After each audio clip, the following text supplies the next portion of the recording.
প্রতিবেশী বৃহৎ দেশটির উপর নির্ভরশীলতা কমিয়ে একাধিক বিকল্প উৎস থেকে আমদানি বাড়ানো হবে, যাতে আমাদেরকে কেউ পণ্যবন্দী করে বিপদে ফেলতে না পারে।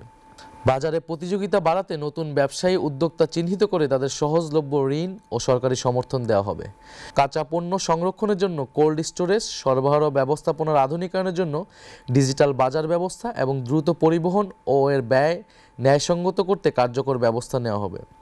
মৌসুমি পণ্যের জন্য সরকারিভাবে আগাম পরিকল্পনা করে মাল কিনে তা মজুত করা হবে। আমাদের লক্ষ্য স্পষ্ট, একটি ন্যায্য, স্বচ্ছ ও জনবান্ধব বাজার ব্যবস্থা প্রতিষ্ঠা করা। বিগত স্বৈরাচারী সরকারের আমলে বাংলাদেশের পুলিশ বাহিনী কার্যত একটি দলীয় বাহিনীতে পরিণত হয়েছিল। তাদের অত্যাচার ও জুলুমের কারণে মানুষ আওয়ামী লীগ, ছাত্রলীগ ও যুবলীগের মতো পুলিশকেও পুলিশ লীগ নামে ডাকতে শুরু করেছিল। দেশে এমন পরিবার খুঁজে পাওয়া কঠিন যারা তখনকার পুলিশি নির্যাতনের শিকার হয়নি। জুলাই গণ অভ্যুত্থানেও পুলিশ ব্যাপক নৃশংসতা করেছে। আমরা সরকার গঠন করলে জুলাই বিপ্লবের সময় এবং এর পূর্বাপর 15 বছর ধরে যে সকল পুলিশ কর্মকর্তা ও সদস্য হত্যা, নির্যাতন, জুলুম, মিথ্যা মামলা, দস্যুবৃত্তি করে অর্থ লোপাট ও ঘুষ দুর্নীতির সঙ্গে সম্পৃক্ত ছিল, তাদের প্রত্যেককেই বিচারের আওতায় আনা হবে। এমন সকল বিচার সম্পন্ন করার পাশাপাশি বাংলাদেশ পুলিশকে খোলনালচে বদলে পুনর্গঠন করা হবে। দেশ ও জনগণের সেবা হবে পুলিশের একমাত্র মন্ত্র। আইন শৃঙ্খলায় রক্ষায় দলীয় সংকীর্ণ মনোভাবের সংস্কৃতিকে কবর দিয়ে বাহিনীকে জননিরাপত্তার বিশ্বস্ত সহযোগী হিসেবে গড়ে তোলা হবে। বাংলাদেশে বিচার চাওয়া আজ দীর্ঘ, ক্লান্তিকর এবং অনেক সময় হতাশাজনক এক যাত্রা। একজন মজলুম মানুষ যখন অন্যায়ের বিরুদ্ধে দাঁড়াতে চান, তখন তিনি শুধু একজন প্রতিপক্ষের বিরুদ্ধে নয়, একটি জটিল ও দুর্নীতিগ্রস্ত ব্যবস্থার বিরুদ্ধে লড়াই শুরু করেন।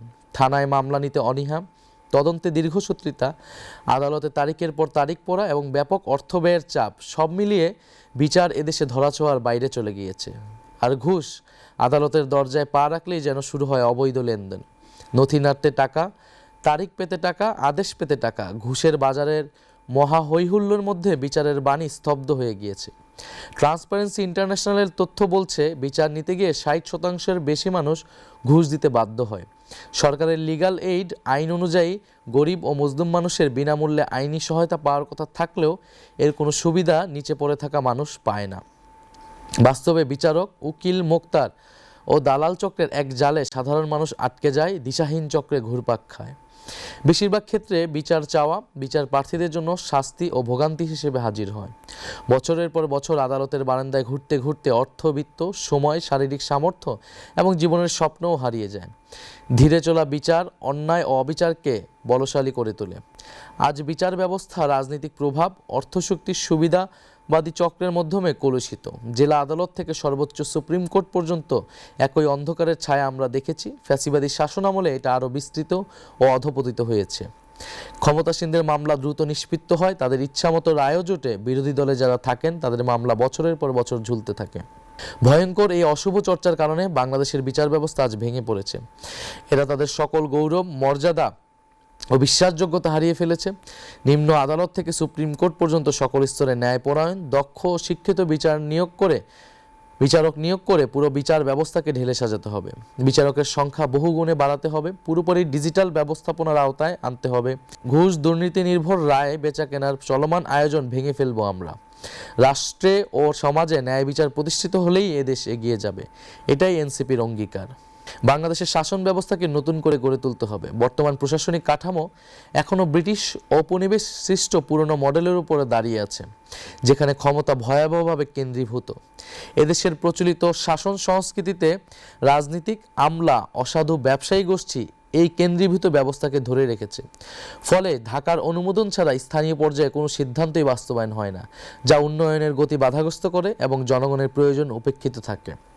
খাদ্য, কৃষি, বস্ত্র, গৃহায়ন, ভূমি ব্যবস্থাপনা, শিক্ষা ও প্রশিক্ষণ, স্বাস্থ্যসেবা, সমাজ কল্যাণ, পরিবেশ ও দুর্যোগ ব্যবস্থাপনা, নারী শিশু উন্নয়ন এবং স্থানীয় অবকাঠামোগত সেবার মতো অধিকাংশ দায়িত্ব উপজেলা পর্যায়ে হস্তান্তর করা হলে সিদ্ধান্ত গ্রহণে ধীরগতি কমবে। স্থানীয় জনগণের চাহিদা অনুযায়ী কর্মসূচি নেওয়া ও তা বাস্তবায়ন হবে এবং জনগণ সেবা পাবে। কেন্দ্রীয় সরকার মূলত প্রতিরক্ষা, পররাষ্ট্রনীতি এবং জাতীয় অবকাঠামোর মতো বড় বিষয়গুলো পরিচালনা করবে। অন্যদিকে উপজেলা ও পৌর প্রশাসন জনগণের দৈনন্দিন সেবা নিশ্চিত করবে। এমনটি উন্নত দেশগুলোর প্রশাসনিক কাঠামোতে চালু আছে। জনপ্রতিনিধি ব্যবস্থাকে কার্যকর করতে উপজেলা ও ইউনিয়ন পর্যায়ে নির্বাচিত নেতাদের প্রকৃত ক্ষমতা দেওয়া হবে এবং কঠোর জবাবদিহিতার আওতায় আনা হবে। প্রতিটি স্তরে অবাধ ও সুষ্ঠু নির্বাচন নিশ্চিত করা হবে। যে কোনো পর্যায়ের স্থানীয় সরকারের চেয়ারম্যান পদে প্রার্থী হতে হবে ন্যূনতম স্নাতক পাস যোগ্যতা সম্পন্ন। আমরা এমন একটি রাষ্ট্র ব্যবস্থা গড়ে তুলতে চাই যেখানে ধর্মীয় ও জাতিগত পরিচয় বিভাজনের কারণ না হয়ে এর ভিত্তি হবে পারস্পরিক সম্মান, সহাবস্থান এবং স্বাধীনতা। আমাদের লক্ষ্য একটি আধুনিক, ভারসাম্যপূর্ণ এবং অন্তর্ভুক্তিমূলক সমাজ যেখানে নাগরিকের সম অধিকার তার ধর্মীয় ও সাংস্কৃতিক বিশ্বাস ও পরিচয়ের ঊর্ধ্বে স্থান পাবে। সকল ধর্ম ও জাতিগত গোষ্ঠীর সমান নিরাপত্তা। সংখ্যালঘু হলেও কোনো নাগরিক যেন বৈষম্য বা সহিংসতার শিকার না হয় তা নিশ্চিত করা হবে। আইন প্রয়োগের ক্ষেত্রে রাষ্ট্র নিরপেক্ষ থাকবে। ধর্মীয় বা জাতিগত পরিচয়ের কারণে কোনো বিভেদ বা বৈষম্য মেনে নেওয়া হবে না। আমাদের স্বপ্ন এমন একটি বাংলাদেশ গড়ে তোলা যেখানে মানুষ তার ধর্ম, বর্ণ বা জাতিগত পরিচয়ে নয় বরং মানুষ হিসেবেই এবং নাগরিক হিসেবেই মূল্যায়িত হবে। ভারসাম্যপূর্ণ রাষ্ট্র ব্যবস্থা। বাংলাদেশ কখনোই আফগানিস্তান হবে না, এটা বাংলাদেশই থাকবে। অনুকরণীয় হতে পারে মালয়েশিয়া বা তুরস্কের মতো ধর্মানুরাগী উদারনৈতিক সমাজ। ধর্ম থাকবে ব্যক্তিগত বিশ্বাস ও সামাজিক সাংস্কৃতিক চর্চার জায়গায়, আর রাষ্ট্র পরিচালিত হবে আইন, ন্যায় বিচার ও ইনসাফের ভিত্তিতে। ধর্মের মূল্যবোধ এবং নৈতিকতা রাষ্ট্র পরিচালনার ক্ষেত্রে সহায়ক হতে পারে। পোশাকের স্বাধীনতা নিশ্চিত করা। প্রত্যেক নাগরিক নিজের বিশ্বাস, সংস্কৃতি ও ব্যক্তিগত পছন্দ অনুযায়ী পোশাক নির্বাচন করার পূর্ণ স্বাধীনতা ভোগ করবেন। একজন ধর্মবিশ্বাসী নারী যেমন হিজাব বা বোরকা পরতে পারবেন, তেমনি অন্য সকলে যেভাবে আধুনিক পোশাক পরেন তা পরিধানের পূর্ণ স্বাধীনতা থাকবে। নাগরিকের ব্যক্তিগত পছন্দই অগ্রগণ্য হবে। রাষ্ট্র কোনো বিশেষ জীবনধারা আরোপ করবে না, ব্যক্তি স্বাধীনতা সুরক্ষা নিশ্চিত করবে। ভয় ছড়ানোর অপরাজনীতি মোকাবেলা। দেশটা চরমপন্থায় চলে যাচ্ছে বলে একটি মহল আজ আবার নতুন করে আতঙ্ক ছড়াচ্ছে। রাষ্ট্রীয় ক্ষমতার বাইরে ছিটকে পড়া কায়েমি স্বার্থবাদী মহল অচল হয়ে যাওয়া সেই সকল কথা নতুন মোড়কে উপস্থাপন করছে। আমরা বিশ্বাস করি বাংলাদেশের সমাজ সহনশীল এবং বহুত্ববাদী। ঘৃণাবিরোধী নীতি ও সামাজিক সম্প্রীতি, ধর্মীয় বিদ্বেষ, জাতিগত ঘৃণা বা উস্কানিমূলক প্রচারণার বিরুদ্ধে কার্যকর আইনি ও সামাজিক উদ্যোগ নেওয়া হবে।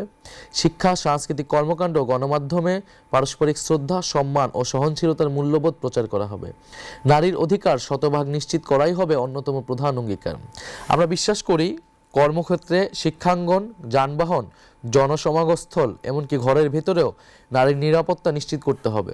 সরকারি চাকরি, রাজনীতি, জাতীয় সংসদ, স্থানীয় সরকার সহ সকল পর্যায়ে নারীদের যৌক্তিক অংশগ্রহণের সুযোগ অবারিত করা হবে। গৃহস্থলে সহিংসতা, যৌন হয়রানি সহ সকল ধরনের নারী নির্যাতনের ক্ষেত্রে জিরো টলারেন্স নীতি গ্রহণ করা হবে। অতীতের অনুসরণযোগ্য দৃষ্টান্ত রয়েছে। সরকারের অ্যাসিড নিক্ষেপের মতো ভয়ঙ্কর ঘটনা কঠোর আইনের মাধ্যমে নিয়ন্ত্রণ আনতে সক্ষম হয়েছে। অতীতের অনুসরণযোগ্য দৃষ্টান্ত রয়েছে। সরকার অ্যাসিড নিক্ষেপের মতো ভয়ঙ্কর ঘটনা কঠোর আইনের মাধ্যমে নিয়ন্ত্রণে আনতে সক্ষম হয়েছে। তেমনি নারী সুরক্ষার ক্ষেত্রেও প্রান্ত থেকে কেন্দ্র পর্যন্ত প্রচলিত আইনগুলোর কঠোর প্রয়োগ করা গেলে এমন অপরাধ কমে যাবে। নারী নির্যাতনের বিরুদ্ধে জনপ্রতিরোধের সংস্কৃতি গড়ে তোলা প্রয়োজন। নারীদের প্রতি হওয়া সাইবার বুলিংয়ের বিরুদ্ধে আমরা কঠোর পদক্ষেপ গ্রহণ করব। নারীদের উচ্চশিক্ষার জন্য আমরা আরও উদ্যোগ গ্রহণ করব এবং নারীরা যাতে রাজনীতিতে আরও সুযোগ পায় সে ধরনের ব্যবস্থা গ্রহণ করা হবে, যেটা অলরেডি জুলাই সনদে আমাদের প্রস্তাবনায় ছিল। অন্য রাজনৈতিক দলগুলোর সহযোগিতা না থাকার কারণে আমরা সেটা এবার বাস্তবায়ন করতে পারিনি। স্বাস্থ্য ও চিকিৎসা। ভবন আছে, ডাক্তার আছে, সেবা নেই। খাতা কলমে উন্নয়নের গল্প যতই শোনা যাক, বাস্তবতা সম্পূর্ণ ভিন্ন। কাগজে কলমে দেশে ডাক্তার, নার্সের অভাব নেই, হাসপাতাল, ক্লিনিকেরও কমতি নেই। বড় বড় ভবন আছে, ঝকঝকে আধুনিক যন্ত্রপাতিও আছে, কিন্তু সাধারণ মানুষ কি সেই সেবা পাচ্ছে? না, তা অধরাই থাকছে। কারণ স্বাস্থ্য খাত প্রাতিষ্ঠানিক লুটপাটের সংস্কৃতির কাছে জিম্মি হয়ে গেছে, যা চিকিৎসা সেবার মতো মহান পেশাকেও ভয়ঙ্কর এক পণ্যে পরিণত করেছে। সরকারি হাসপাতালের গেট থেকে কাউন্টার, সর্বত্র ফাঁদের জাল। সরকারি হাসপাতালের গেট পেরোলেই রোগীকে ঘিরে ধরে দালাল চক্র। যে দেশে বিনামূল্যে চিকিৎসার কথা বলা হয় সেখানে ট্রলি ঠেলতে কিংবা ওয়ার্ডে একটি সিট পেতেও গরিব মানুষকে টাকা গুনতে হয়। হাসপাতালে কেন্দ্র থেকে কোটি টাকার ওষুধ যায়, অথচ কাউন্টারে গিয়ে রোগী শুনে সাপ্লাই নেই। সেই ওষুধই পেছনের দরজা দিয়ে বাইরে বিক্রি হয়ে যায়। একজন রোগী যখন বাঁচার আশায় হাসপাতালে আসেন তখন চিকিৎসার বদলে শুরু হয় টেস্ট বাণিজ্য। কোটি টাকার এমআরআই বা সিটি স্ক্যান মেশিন মাসের পর মাস প্যাকেটবন্দি হয়ে পড়ে থাকে কিংবা নষ্ট হওয়ার অজুহাত দেখানো হয়। একটাই উদ্দেশ্য, কমিশন ভিত্তিক প্রাইভেট ক্লিনিকে রোগী পাঠানো। অকারণে ধরিয়ে দেওয়া হয় অপ্রয়োজনীয় টেস্টের লম্বা তালিকা। দিন শেষে মধ্যবিত্ত ও দরিদ্র মানুষ সর্বশান্ত হয়, কিন্তু কাঙ্ক্ষিত সেবাটুকু পায় না। এই মুহূর্তে আমাদের নতুন হাসপাতালের সংখ্যা বাড়ানোর থেকেও হাসপাতাল ব্যবস্থাপনা ঠিক করা এবং দুর্নীতি দূর করাটা প্রধান কর্তব্য। কারণ অপচয় করার মতো অর্থ রাষ্ট্রের নেই। সমস্যা ইট পাথরের দালানে নয়, সমস্যা ব্যবস্থাপনায়, জবাবদিহিতার অভাবে। হাজার হাজার কোটি টাকা ব্যয় করে নতুন ভবন নির্মাণের চেয়ে বিদ্যমান সম্পদের দুর্নীতিমুক্ত ব্যবহার নিশ্চিত করাই সময়ের প্রধান দাবি। অচলায়তন ভাঙার কঠোর সিদ্ধান্ত। এই অচল ব্যবস্থা ভাঙতে আমরা কঠোর সিদ্ধান্ত নিতে চাই। সরকারি চাকরিতে নিয়োজিত কোনো ডাক্তার, নার্স বা স্বাস্থ্যকর্মী বাইরের প্রাইভেট প্র্যাকটিস করতে পারবেন না। জনগণকে নিশ্চিত করতে চাই দেশের সেরা স্পেশালিস্ট চিকিৎসকেরা দিনের কাজ শেষে সরকারি হাসপাতালেই বসে সরকার নির্ধারিত ভিজিট নিয়ে রোগী দেখার ব্যবস্থা করবে। সরকারি সম্পদ লুটপাটের এই সংস্কৃতি আমরা ভেঙে ফেলতে চাই। আমরা এমন একটা স্বাস্থ্য ব্যবস্থা গড়ে তুলতে চাই যেখানে চিকিৎসা শব্দের অর্থ হবে সেবা নিশ্চিত করা। শিক্ষা ও প্রশিক্ষণ। নিবেদিত শিক্ষক ছাড়া মানসম্পন্ন শিক্ষা অসম্ভব। বাংলাদেশে প্রায় প্রতিটি খাতেই সংস্কার প্রয়োজন, তবে যে খাতের সংকট আমাদের জাতির জন্য সবচেয়ে প্রকট সেটি হলো শিক্ষা খাত। স্বাধীনতার পর থেকেই এই খাত চরমভাবে উপেক্ষিত। শিক্ষায় অনিয়ম ও দুর্নীতির করাল গ্রাসে আজ আমাদের পুরো জ্ঞান অর্জন ব্যবস্থা বিপর্যস্ত। স্বাধীনতার পর থেকে ক্ষমতাসীনরা শিক্ষার উন্নয়ন বলতে মূলত নতুন অবকাঠামো নির্মাণকেই বুঝিয়েছে। বাজেটের পর বাজেট পাশ হয়েছে, স্কুল, কলেজ ও বিশ্ববিদ্যালয়ের স্থাপনার সংখ্যা বাড়ানোর পিছনে মূল প্রণোদনা ছিল দুর্নীতি করে অর্থবিত্ত বাড়ানো। অবকাঠামো নির্মাণ থেকে শুরু করে রক্ষণাবেক্ষণ সব জায়গায় একই চিত্র। হাজার হাজার শিক্ষক নিয়োগ দেওয়া হয়েছে, যাদের বড় অংশ সুপারিশ, তদবির ও নিয়োগ বাণিজ্যের মাধ্যমে নির্বাচিত হয়। আজ আমাদের শিক্ষা অঙ্গনের দিকে তাকালেই শিক্ষার মানের ভয়াবহ অধপতন ছাড়া আর কিছুই দেখা যায় না। এটি একদিনে হয়নি। যুগের পর যুগ রাজনৈতিক প্রভাব ও স্থানীয় সুবিধাবাদী গোষ্ঠীর দুর্নীতির ফলে দেশের শিক্ষা প্রতিষ্ঠানগুলো দুর্বৃত্তায়নের কেন্দ্রে পরিণত হয়েছে। প্রাথমিক বিদ্যালয় থেকে সরকারি স্কুল, কলেজ, বিশ্ববিদ্যালয়, কারিগরি শিক্ষা প্রতিষ্ঠান, ডিপ্লোমা ইঞ্জিনিয়ারিং কলেজ কিংবা জাতীয় বিশ্ববিদ্যালয়, সবখানেই একই সংকট। শিক্ষকরা শিক্ষাদানে অনাগ্রহী। তারা নানা ধরনের অনিয়মে ব্যস্ত। কোচিং বাণিজ্যকে তারা মূল পেশায় পরিণত করেছে। সকল স্তরের শিক্ষকরা দলীয় রাজনৈতিক স্বার্থ ও পক্ষে বিভক্ত হয়ে এমন অপকর্মে সময় নষ্ট করেন। গবেষণা ও শিক্ষার মান উন্নয়ন এখন আর তাদের লক্ষ্য নয়, বরং ক্ষমতাসীনদের আস্থাভাজন হওয়ার প্রতিযোগিতাই তাদের অগ্রাধিকার। এই পরিস্থিতিতে আমাদের লক্ষ্য আরও বেশি সংখ্যায় ভবন ও অবকাঠামো গড়ে তোলা নয়, বরং একটি কার্যকর এবং জবাবদিহিমূলক শিক্ষা ব্যবস্থা প্রতিষ্ঠা করা। শিক্ষকদের দক্ষ, যোগ্য এবং দায়িত্ব সম্পর্কে সচেতন হতে হবে। শিক্ষকদের বেতন, ভাতা ও সুবিধা বৃদ্ধি করে একে মর্যাদাপূর্ণ পেশায় পরিণত করা হবে। তবে একই সঙ্গে তাদেরকে কঠোর তদারকির আওতায় নিয়ে আসা হবে। দায়িত্বশীল ও যোগ্য শিক্ষকদের পুরস্কৃত করা হবে, আর দায়িত্বে অবহেলাকারীদের তাৎক্ষণিক চাকরিচ্যুতির ব্যবস্থা প্রবর্তন করা হবে। আমাদের নতুন বন্দোবস্তে এমন এক শিক্ষা সংস্কার হবে যেখানে উন্নয়ন মানে নতুন ভবন ও অবকাঠামো বাড়ানো নয়, বরং বিদ্যমান শিক্ষা প্রতিষ্ঠানগুলোকে সত্যিকার অর্থে মানসম্মত শিক্ষা প্রদানের কেন্দ্র হিসেবে গড়ে তোলা। শিক্ষা ব্যবস্থার গুরুত্বপূর্ণ একটি অংশ হচ্ছে মাদ্রাসা ব্যবস্থা। আমরা কওমি এবং আলিয়া উভয় প্রকার মাদ্রাসা ব্যবস্থার আধুনিকায়ন এবং সেটাকে আরও সামনের দিকে যাতে এগিয়ে যেতে পারে সেই ধরনের ব্যবস্থা আমরা গ্রহণ করব। কৃষি উন্নয়ন। কৃষকের ন্যায্য অধিকার নিশ্চিত করে খাদ্য নিরাপত্তার নতুন ভিত্তি, সার, বীজ সহ বিভিন্ন কৃষি উপকরণ বিতরণ ব্যবস্থা সরকার নিয়ন্ত্রণ করে। কিন্তু স্থানীয় পর্যায়ের লুটেরা গোষ্ঠীর কারণে এসব উপকরণ অনেক সময় প্রকৃত ও প্রান্তিক কৃষকের কাছে পৌঁছায় না। আমরা নিশ্চিত করব যাতে কোনো সিন্ডিকেট বা লুটেরা গোষ্ঠী সার ও বীজ বাজারজাতকরণের কর্তৃত্ব নিজেদের হাতে নিয়ে কৃষকদের কাছ থেকে অধিক মূল্য আদায় করতে না পারে। বাংলাদেশি কৃষকদের জন্য কৃষি ঋণের ব্যবস্থা রয়েছে। এক্ষেত্রে বিশেষায়িত বাংলাদেশ কৃষি ব্যাংক ও রাজশাহী কৃষি উন্নয়ন ব্যাংকের মতো দুইটি সরকারি প্রতিষ্ঠানও রয়েছে।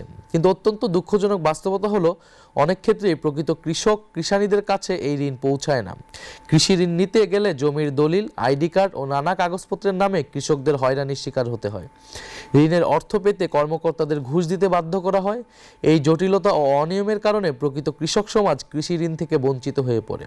এনসিপি সরকার গঠনের সুযোগ পেলে অথবা সরকারের অংশীদার হলে ঋণ প্রক্রিয়ায় কাগজপত্রের নামে সব ধরনের হয়রানি ও অনিয়ম বন্ধ করা হবে। কৃষি ঋণ সহজলভ্য করা হবে ইনশাল্লাহ। এদেশের কৃষকরাই সবচেয়ে বেশি অবহেলিত। তারা নিজেদের উৎপাদিত ফসলের ন্যায্য মূল্য পাচ্ছেন না। বাজারে যখন 1 কেজি সবজির দাম আকাশ ছোঁয়া, তখন মাঠ পর্যায়ে কৃষক সেই একই পণ্য বিক্রি করছেন পানির দরে। সারের দাম বৃদ্ধি, কৃষকের মজুরি এবং হাড় ভাঙা পরিশ্রমের পরে লাভের বদলে তাদের ঘাড়ে ঋণের বোঝা চাপে। অনেক ক্ষেত্রে হতাশায় আক্রান্ত কৃষক কখনো কখনো নিজের ফসল নষ্ট করে ফেলতে বাধ্য হন। এটি শুধু ফসলের অপচয় নয়, এটি আমাদের জাতীয় অর্থনীতির জন্য লজ্জাজনক বাস্তবতায় পরিণত হয়েছে। অন্যদিকে সাধারণ মধ্যবিত্ত ও নিম্নবিত্ত মানুষের জন্য নিত্যপণ্য কেনা দিন দিন কঠিন হয়ে উঠছে। এই অতিরিক্ত অর্থ কৃষক পাচ্ছেন না। মাঝপথ নিয়ন্ত্রণকারী অসাধু সিন্ডিকেট বাজার নিয়ন্ত্রণ করছে। এই বাজার নিয়ন্ত্রণ করছে। একদিকে কৃষক ন্যায্য মূল্য থেকে বঞ্চিত, অন্যদিকে ভোক্তাকে উচ্চ মূল্যে চাপ সহ্য করতে হচ্ছে। আর মাঝখানে মধ্যস্বত্বভোগীরা, রাজনৈতিক টাউট, চাঁদাবাজ, সন্ত্রাসী ও আইন শৃঙ্খলা বাহিনীর অসৎ সদস্যরা মুনাফা লুটছে। এই চক্র কৃত্রিম সংকট তৈরি করে বাজারকে জিম্মি করেছে। মূল সমস্যা ত্রুটিপূর্ণ বিতরণ ব্যবস্থা। সরাসরি বাজারজাতকরণের সুযোগ না থাকায় কৃষকরা এই ব্যবস্থার হাতে বন্দী। প্রান্তের ক্ষেত থেকে কেন্দ্রের বাজার পর্যন্ত দখল করে থাকা এই দুর্নীতির শৃঙ্খল ভেঙে ফেলা হবে। বিদ্যুৎ ও জ্বালানি খাতে রাষ্ট্রীয় সম্পদ লুণ্ঠনের মহা উৎসব। আপনারা জানেন, গত বছর খুনি হাসিনার কুখ্যাত দায়মুক্তি আইন বাতিল করা হয়েছে। কিন্তু দুর্ভাগ্যজনক বাস্তবতা হলো, আইন বাতিল হলেও সেই আইনের অধীনে করা দাসত্বের চুক্তিগুলো এখনও আমাদের অর্থনীতি ও জনগণের রক্ত চুষে যাচ্ছে। এখনও এই লুটেরাদের হাতে বছরে $5 বিলিয়ন অর্থাৎ 63,000 কোটি টাকা তুলে দিতে হচ্ছে। খুনি হাসিনা সরকার চুক্তিগুলো এমনভাবে সাজিয়েছিল যেন বিদ্যুৎ উৎপাদন না করলেও তার সমর্থক গোষ্ঠীর পকেট ভরতে থাকে। গত 18 মাসে আমলাতান্ত্রিক জটিলতা ও আইনি মারপ্যাচের কারণে সেই চক্র ভাঙা সম্ভব হয়নি। বছরের পর বছর দেশবিরোধী নীতি, অস্বচ্ছ চুক্তি এবং প্রাতিষ্ঠানিক দুর্নীতি বিদ্যুৎ ও জ্বালানি খাতকে জনগণের উপর বোঝায় পরিণত করেছে। বিদ্যুৎ উৎপাদন না করলেও এই বাটপারদের টাকা দিতে হচ্ছে রাষ্ট্রকে। লুটপাটের এই ব্যবস্থাকে ভদ্র ভাষায় বলা হয় ক্যাপাসিটি চার্জ। দেশ বিদ্যুৎ না কিনলেও কোটি কোটি টাকা পরিশোধ করছে। আমরা স্পষ্টভাবে বলতে চাই, জনগণের ট্যাক্সের টাকায় অনুৎপাদিত ও অব্যবহৃত বিদ্যুতের জন্য এই সকল দেশবিরোধী কোম্পানিকে আর কোনো অর্থ দেওয়া হবে না। জনগণের স্বার্থবিরোধী সব অসম চুক্তির পুনর্মূল্যায়ন করা হবে। গ্যাস ও বিদ্যুৎ খাতে অবৈধ সংযোগ বন্ধ করা সহ জরুরি পদক্ষেপ নিয়ে সিস্টেম লস কমানো হবে। আমাদের বঙ্গোপসাগরে তেল গ্যাস উত্তোলনের নামে বছরের পর বছর নাটক হয়েছে। আমরা সেই নাটকের ইতি টানতে চাই। আমরা সরকার পরিচালনার দায়িত্ব পেলে সমুদ্র সীমানায় থাকা তেল গ্যাস উত্তোলনের উদ্যোগ গ্রহণ করব। দীর্ঘমেয়াদে দেশের বিদ্যুৎ ও জ্বালানি নিরাপত্তা নীতি প্রণয়ন ও ব্যবস্থা গড়ে তোলা হবে এনসিপির অন্যতম লক্ষ্য। কর্মসংস্থান, ন্যায্য মজুরি ও প্রবাসী শ্রমিকদের স্বার্থ অগ্রাধিকার পাবে। দেশে নির্বাচন এলেই বেকারদের নিয়ে নানা ধরনের তামাশা শুরু হয়। কেউ বেতার ভাতার প্রতিশ্রুতি দেয়, কেউ নতুন কর্মসংস্থানের কথা বলে। কিন্তু বেকারত্বের মূল কারণ কি এবং কিভাবে এই সংকটের সহনীয় সমাধান সম্ভব তা নিয়ে আলোচনা হয় না। বাংলাদেশে বেকারত্বের প্রধান কারণ হলো জনশক্তির তুলনায় যথেষ্ট কর্মসংস্থানের অভাব। আর কর্মসংস্থান সৃষ্টি না হওয়ার অন্যতম কারণ হলো খুবই অবান্ধব বা বৈরী বিনিয়োগ নীতি ও আচরণ। ক্ষমতাসীন রাজনীতিক, সরকারি কর্মকর্তা, কর্মচারীরা ঘুষ ও ব্যক্তিগত ফায়দা ছাড়া বিনিয়োগে ব্যাপক বাধা বিপত্তি সৃষ্টি করে কর্মসংস্থানের সম্ভাবনাকে আটকে দেয়।